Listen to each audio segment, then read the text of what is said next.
எல்லா கிரகத்துக்குமே ஒரு positive or negative, நல்லது அல்லது கெட்டது 2மே இருக்கும். எதிர்வினை அல்லது நல்வினை 2மே இல்லாமல் எந்த கிரகமும் இருக்காது.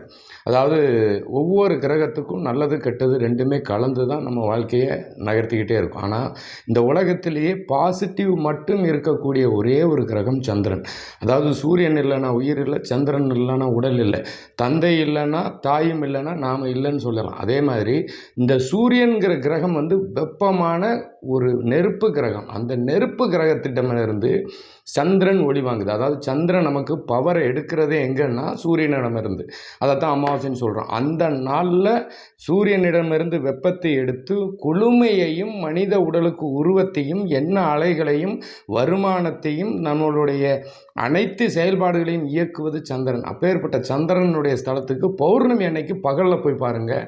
உங்களுடைய வாழ்க்கை மாறுறதை நீங்கள் கண்கூட பார்க்கலாம். வாழ்த்துக்கள்.